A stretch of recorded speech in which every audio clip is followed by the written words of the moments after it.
the Super Bowl. All those and more as we get up with you, starting right now on a Thursday from the Seaport. Delighted you were there. Delighted they are here. Kimberly Martin ready to go. Bartholomew can't wait to hear his takes today. And Louis Riddick gets up early with us this morning as well. We are ready to rock and roll because the weekend starts tonight, and it's a good one. We got the defending Super Bowl champs kicking off Week 6, the Bucs in Philly. Tom Brady, what can you say? He's thrown 15 touchdowns this season, his second most ever through 5 games. The first was back in 2007. He broke basically every record that year. His counterpart tonight, Jalen Hurts, could make history with 216 passing yards. He'd become the first player ever to average 250 in the air and 50 on the ground in his first 10 career starts. But even though they're on the road, our analytics, our FPI, give the Bucs a 71% chance to win the game. They are the third biggest favorite of the weekend, in fact, behind Buffalo and Indianapolis. But let's go back to Brady. He's 44. He's lighting up the league. He leads all quarterbacks, throwing for 353 yards a game. If he keeps up that pace, you see the number on your screen, he would easily break the all-time record, and he would go over 6,000 yards. And the point that I would make as we bring it out here, and Bart, I'm going to start with you on this, is that even if this were a 16-game season, a lot of records may fall this year because they've added it, but he's on a pace to break the record in 16 games. Yeah. Have I mentioned he's 44 years old? Bart, is this a reasonable pace to ask this man at this age to keep up all year long? Well, it's the pace that they have to have right now, Greeny. And listen, he did what most old people do. They move down to Florida and that good hot sun keeps all those joints nice and loose. But listen, right now, that's what they need him to do. And that's what franchise quarterbacks do. And that's what he's had to be asked to do at certain points in his career.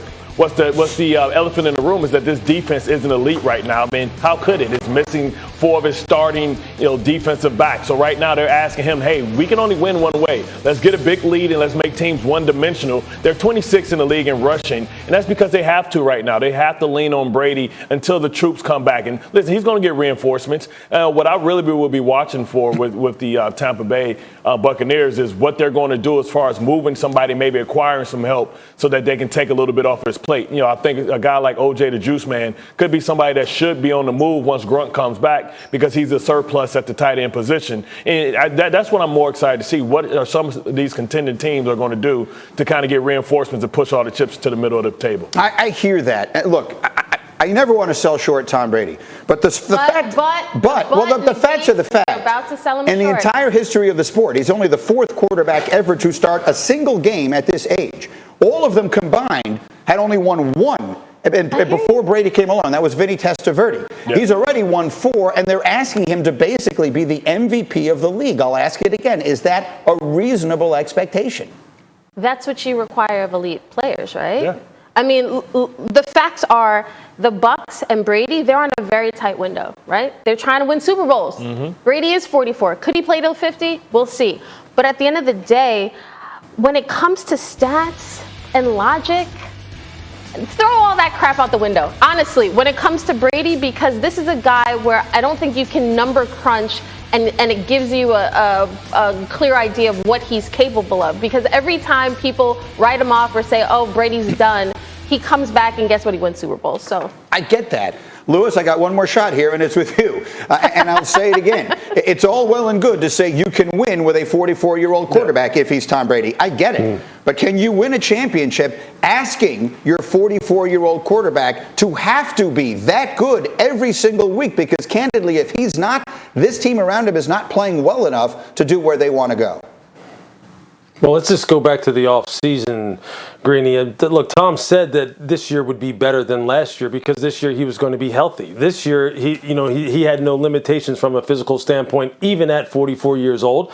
Everyone would be more familiar with the offense. Everyone would be able to come out of the gate clicking and on the same page as opposed to last year where it took him some time.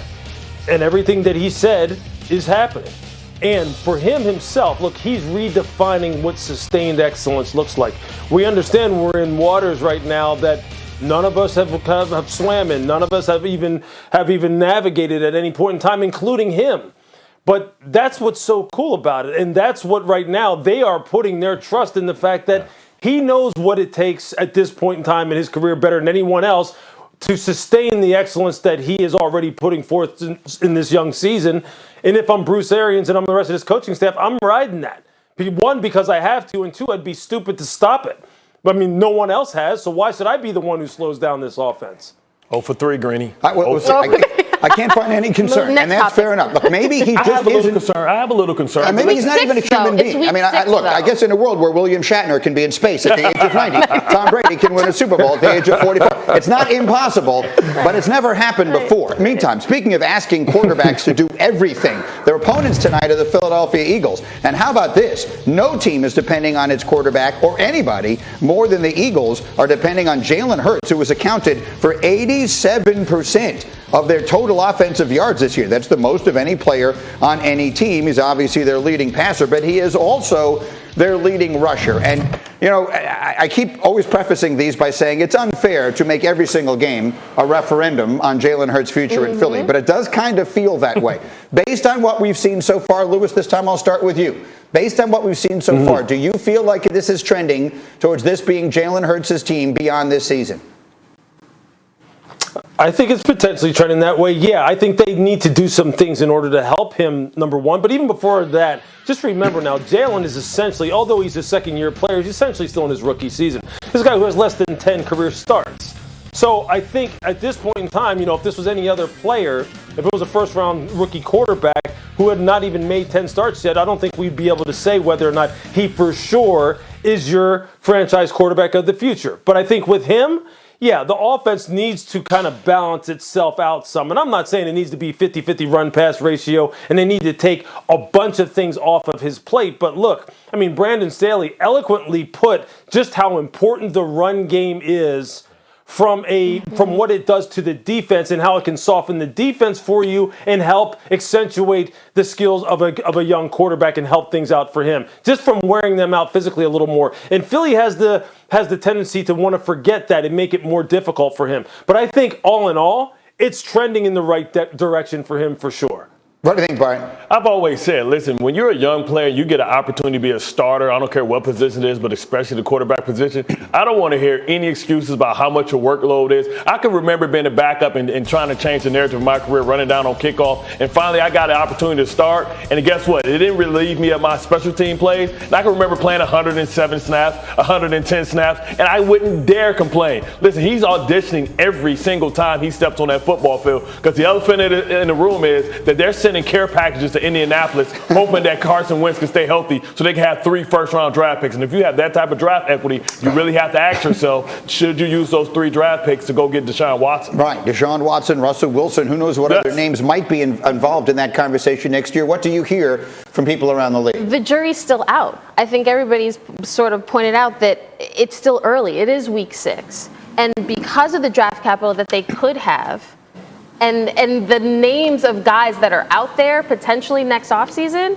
you can't pencil, you write him in pencil. You don't write him in pen that Jalen's a starter in 2022. But he's a guy that pre-draft, he's got the charisma, guys believe in him, and we're seeing him take steps, improving as a passer. He's putting it all together, still needs more work, still needs more time. And maybe Lewis made the most important point of all. Tonight is his 10th NFL start. He's barely more than halfway through a rookie season's worth of action, and yet we are sort of judging his entire career based on what we've seen so far. We will see. Let's talk about another quarterback who was always under the spotlight, and that is the Cleveland Browns' Baker Mayfield. So much of the conversation this week has centered on the Browns' decision to run the ball on a 3rd and long, up 1 point, late in their loss last weekend to the Chargers. Yesterday, the quarterback himself, Baker Mayfield, was talking about it. To us, it's about execution. It always comes down to that, whether it's the last drive of the 4th quarter or early on in the first half. You have to be hyper focused on those little details to be able to execute your offense, no matter the circumstances. All right, this is a situation you are very close to, yes? Yes. You have residency in Cleveland, right? I do. Yes. That's where you will see me perform in Cleveland. Yeah, so let me preface this by saying I'm flying to Cleveland to cover this game Sunday.